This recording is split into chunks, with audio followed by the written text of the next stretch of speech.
Hi friends, welcome back to my channel Fairies Land.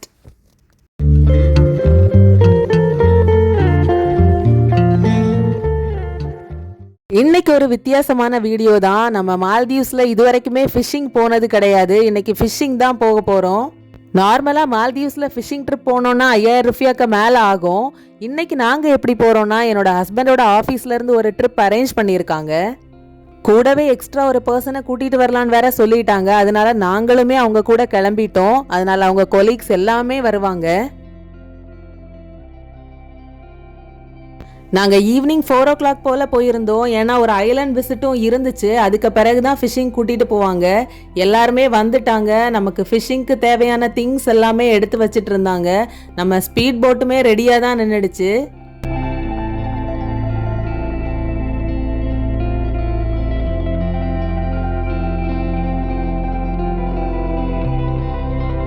நாங்கள் மொத்தமாகவே ஒரு 25 பேருக்கு மேலே இருந்தோம். அதனால ஸ்பீட் போட்டில் நமக்கு திங்ஸும் ஆட்களும் ஒரேடியாக போக முடியாது. அதனால 2 ட்ரிப்பாக தான் போனாங்க. நாங்கள் ஃபஸ்ட்டு ட்ரிப்லேயே போயிட்டோம் அந்த ஐலாண்டை விசிட் பண்ணுறதுக்கு. நாங்கள் இப்போ போகக்கூடிய ஐலாண்டை பார்த்தீங்கன்னா என்னோட ஹஸ்பண்டோட கம்பெனிலேருந்து அதில் ஒர்க் நடந்துட்டுருக்கு. சாண்ட் பேங்காக இருந்த ஒரு பிளேஸை லேண்ட் ரெக்ளமேஷன் பண்ணுறாங்க. ஒரு ரெசார்ட்டாவோ மற்ற மாதிரி எதுக்காவது பர்பஸ் யூஸ் பண்ணுறதுக்கு. நாங்கள் ஸ்பீட் போட்டில் ஏறிட்டோம். எங்கள் ஸ்பீட் போட்டும் கிளம்பிடுச்சு. இங்கேருந்து அங்கே போகிறதுக்கு கிட்டத்தட்ட ஒரு 25லேருந்து 30 நிமிஷம் வரைக்கும் ஆகும். நாங்கள் இங்கே ரீச் பண்ணிட்டோம். இந்த ஐலாண்டோட பேர் பார்த்தீங்கன்னா கல்ஃப் லகூன். நாங்கள் ஃபிஷிங் போக வேண்டிய போட்டுமே எங்களுக்கு பக்கத்துலேயே நின்றுட்டு தான் இருந்துச்சு. நாங்கள் அதுக்கு முன்னாடி ஐலாண்டை ஒருக்கா சுற்றி பார்த்துட்டு அப்படி வர்றதுக்கு பிளான் பண்ணியிருந்தோம். உங்களுக்கு பார்த்தாலே தெரிஞ்சிருக்கும் இது ஒரு சாண்ட் பேங்க் தானு. இதை நிறைய மண்ணெல்லாம் போட்டு ரீஃபில் பண்ணி தான் பெரிய லேண்டாக உருவாக்கியிருக்காங்க. இங்கே பெரிய பெரிய மெஷின்ஸ் எல்லாம் இருக்குது. இந்த புல்டவுசர் மாதிரி. எனக்கு நிறைய இதுக்கு பேரெல்லாம் தெரியலை. இந்த ஐலாண்டில் உள்ள ரெக்ளமேஷன் எல்லாமே முடிஞ்சுட்டு இன்னும் 1 monthல எல்லாமே கிளியர் பண்ணிடுவோன்னு சொன்னாங்க. இனி மற்ற கம்பெனிஸ் ஏதாவது இதை ரெசார்ட் கட்டுறது இந்த மாதிரி வேலைகள் நடக்கும்னு நினைக்கிறேன்.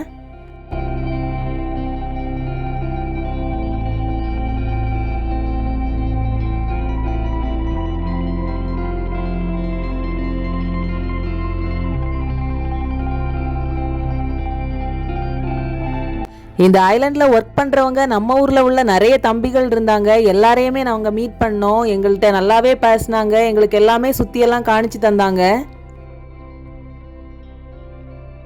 இங்கே ஒரு வாலிபால் கோர்ட் இருந்துச்சு. இங்கே தான் ஃப்ரீ டைமில் விளையாடுவாங்கன்னு நினைக்கிறேன். வந்தவங்க இருந்தவங்க எல்லாருமே கொஞ்ச நேரம் விளையாட ஆரம்பிச்சிட்டாங்க. ஆனால் ரொம்ப வெயிலாக தான் இருந்துச்சு.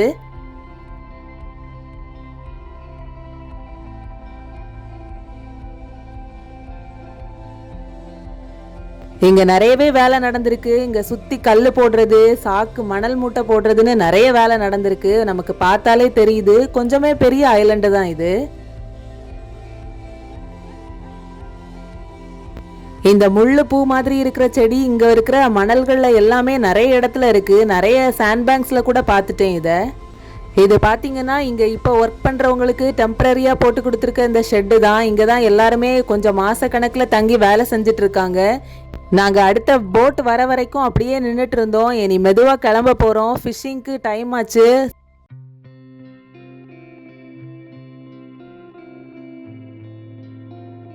ஃபஸ்ட்டு எல்லாருமே போட்டில் ஏறிட்டாங்க. ஃபிஷ்ஷிங்க்கு ரெடி ஆகிட்டாங்க. இந்த நெட்டெல்லாம் எடுத்து சூண்டையெல்லாம் போடுறதுக்கு ரெடி ஆகிட்டே இருந்தாங்க. நாங்களும் போய் ஜாயின் பண்ணிக்கிட்டோம். உள்ளே ஏறினதுமே ஃபிஷ்ஷிங் போட்டுக்குள்ளே என்ன இருக்குன்னு போய் சுற்றி பார்க்க போனேன். அங்கே பெருசாக ஒன்றும் இல்லை. எல்லாமே எம்டியாக தான் இருந்துச்சு. சரி நம்ம கொஞ்ச நேரம் இதில் வெளியே உட்காந்து காற்று வாங்கலான்னு உட்காந்துருந்தேன். ரொம்பவே நல்லா இருந்துச்சு இதில் உட்கார்றதுக்கு.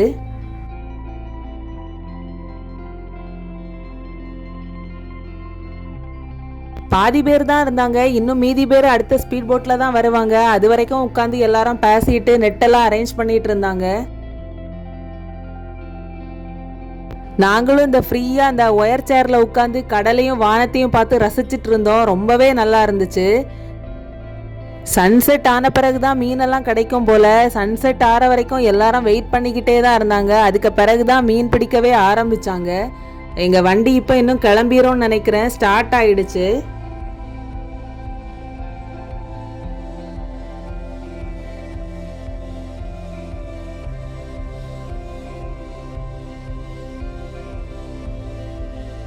இந்த தீவை விட்டு கிளம்பிட்டோம். ஆனா மறுபடியும் மீனெல்லாம் பிடிச்சிட்டு இந்த தீவுக்கு வந்து தான் நாங்க சமைச்சு சாப்பிட போறோம்.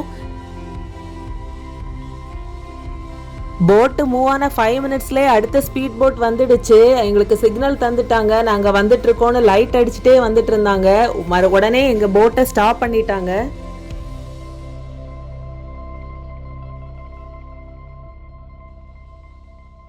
அந்த ஸ்பீட் போட்டில் வந்தவங்களையும் பிக்கப் பண்ணிவிட்டு அப்படியே போட்டு ஒரு 10 மினிட்ஸ் மூவ் ஆச்சு. அதுக்கப்புறம் ஒரு இடத்துல ஸ்டாப் பண்ணிட்டாங்க. அதுக்கப்புறம் மீன் பிடிக்க ஸ்டார்ட் பண்ணிட்டாங்க.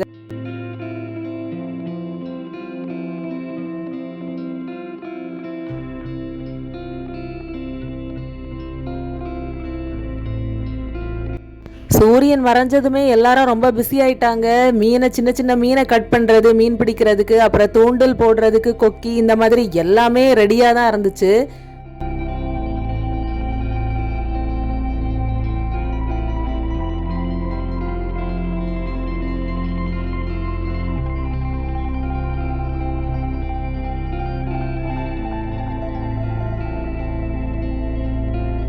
மீனுக்கு எரை போட்டு மீன் பிடிக்கிறதுக்காண்டி சூற மீனை பீஸாக கட் பண்ணி வச்சுருந்தாங்க. அது மட்டும் இல்லை, ஆக்டோபஸ் பீசஸும் நிறையவே இருந்துச்சு. அப்போ தான் மீன் வரோன்னு நினைக்கிறேன்.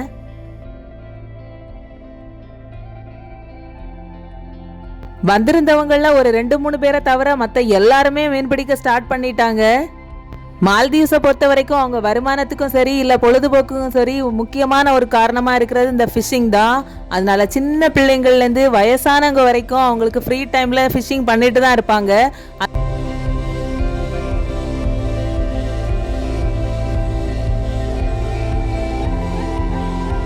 எல்லாருமே ரொம்ப பிஸியாக மீன் பிடிக்க ஆரம்பிச்சிட்டாங்க. ஆனால் ஃபஸ்ட்டு 15 நிமிஷத்துக்கு யாருக்குமே எந்த மீனுமே கிடைக்கல. அப்போ எனக்கு ஒரே டவுட்டாக இருந்துச்சு, இன்னைக்கு எப்போ மீன் பிடிச்சி நம்ம சமைச்சு சாப்பிட்டுட்டு வீட்டுக்கு போகிறதுன்னு.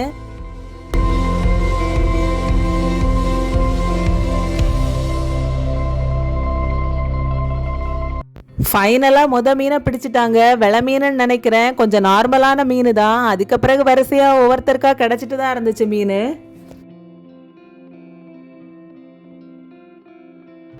அடுத்ததாக பார்த்தீங்கன்னா ஒரு தூண்டில் ஒரு பெரிய கிளாத்தி மீன் கிடச்சிச்சு. இது கிளாத்தி மீனுன்னு தான் நினைக்கிறேன். ரொம்பவே பெருசாக இருந்துச்சு. கிளாத்தி மீன்லேயே நிறைய வெரைட்டிஸ் இருக்குன்னு நினைக்கிறேன். சாப்பிடக்கூடியது, சாப்பிட முடியாததெல்லாம் இருக்குது. ஆனால் இதை எப்படியும் நமக்கு சாப்பிட முடியாது. ஏன்னா நம்ம பாபிக்யூ பண்ணி தான் சாப்பிட போகிறோம். இந்த மீனை கண்டிப்பாக முழு மீனாக சுட முடியாது. எவ்வளோ பெரிய மீனுன்னு பாருங்கள். அசால்ட்டாக பிடிச்சிட்டாங்க. ரொம்பவே பெரிய மீன்.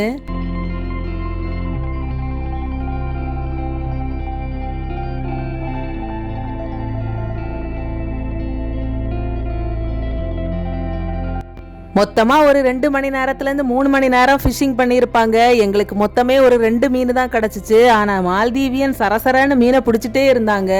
அவங்களுக்கு ஏற்கனவே ரொம்பவே பழக்கம் இருக்கனால அவங்க கைக்கு நல்லா மீன் வந்துட்டே தான் இருந்துச்சு.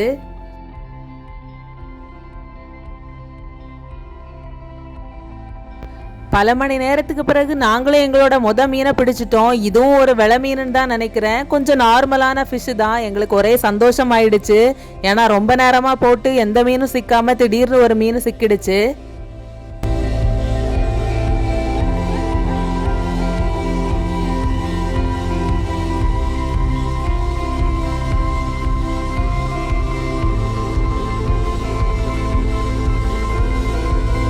முதல்ல மீன் பிடிக்க ரொம்ப எக்ஸைட்டடாக தான் இருந்துச்சு. அதுக்கு பிறகு வரிசையாக எல்லாரும் மீனை பிடிச்சிட்டே இருந்தாங்க. அதனால எக்ஸைட்டட்னஸ் எல்லாம் குறைஞ்சிடுச்சு. வித்தியாசமாக நிறைய மீன் பிடிச்சாங்க. நிறைய மீனுக்கு பேர் எல்லாமே தெரியலை. ஆனால் மேக்ஸிமம் இந்த வெளை மீன் தான் நிறைய கிடச்சிருந்துச்சு. ஒரு வித்தியாசமான மீன் கிடச்சிச்சு. கொஞ்சம் நீளமாக இருந்துச்சு. இதுக்கு பேருமே எனக்கு தெரியலை.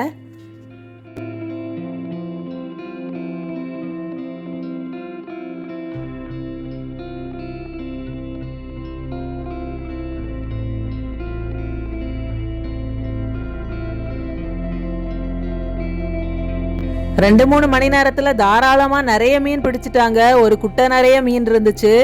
இந்த மீனை எல்லாமே கொண்டு போய் க்ளீன் பண்ணி மசாலா எல்லாம் தடவி அப்படியே பாபிக்யூ பண்ணி சாப்பிட வேண்டியதுதான். ரொம்பவே ஃப்ரெஷ்ஷாக இருக்கும். நம்ம எந்த சத்துமே வெளியே போகாது, அந்த மாதிரி தான் இருக்கும். நாங்கள் மீனெல்லாம் பிடிச்சிட்டு மறுபடிக்கும் அந்த ஐலண்டை ரீச் பண்ணிட்டோம். இது பாபிக்யூ செட் பண்ணிட்டு இருந்தாங்க, தீ உருவாக்கிட்டு இருந்தாங்க சார்கோல் எல்லாம் போட்டு.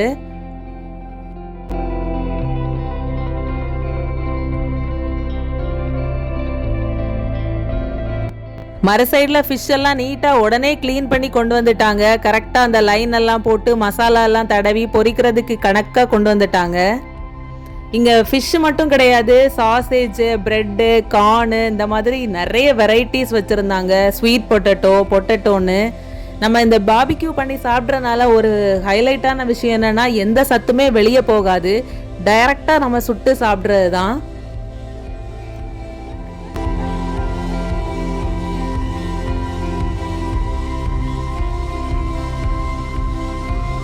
ஒரு சைடில் மசாலாவும் ப்ரிப்பேர் பண்ணிட்டு இருந்தாங்க. தடால் புடால்னு வேலை நடந்துச்சு. ஏன்னா நம்ம சாப்பிட்டுட்டு வீட்டுக்கு கிளம்பி ஆகணும். டைம் இப்போவே பார்த்தீங்கன்னா ஒரு 10:30க்கு மேலே ஆயிடுச்சு. அப்புறம் மசாலாவும் ரெடி ஆகிட்டு எல்லாம் தடவ ஆரம்பிச்சிட்டாங்க. நமக்கு அந்த தீயுமே பற்ற ஆரம்பிச்சிட்டு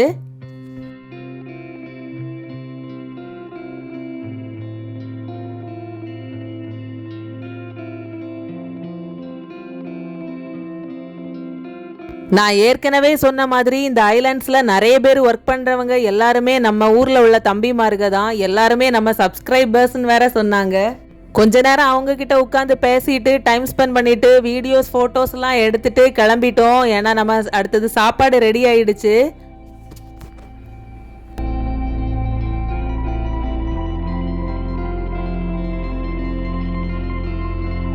மீன் ரெடியாக தான் கொஞ்சம் டைம் ஆச்சு. அதுக்குள்ளாடி இந்த ப்ரெட்டு, பொட்டேட்டோ, ஸ்வீட் பொட்டேட்டோலாம் சீக்கிரமே ரெடி ஆகிட்டு நாங்கள் அதை எடுத்து சாப்பிட்டுட்டு தான் இருந்தோம். ரொம்பவே நல்லா இருந்துச்சு.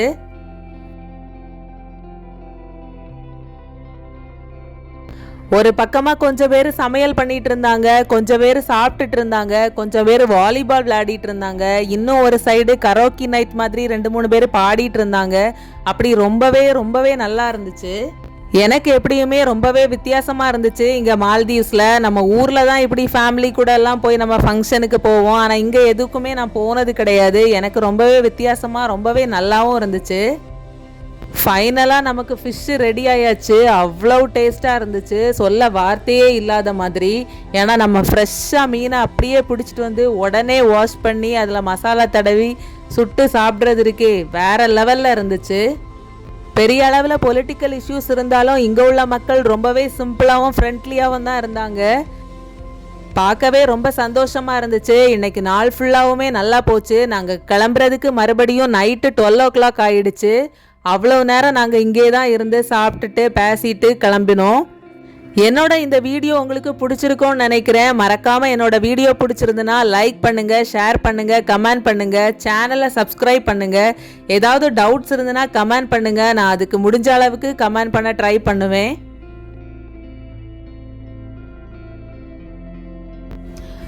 அடுத்தது ஒரு இன்ட்ரெஸ்டிங்கான வீடியோவில் சந்திக்கிறேன். தேங்க்யூ ஃபார் வாட்சிங். Take care.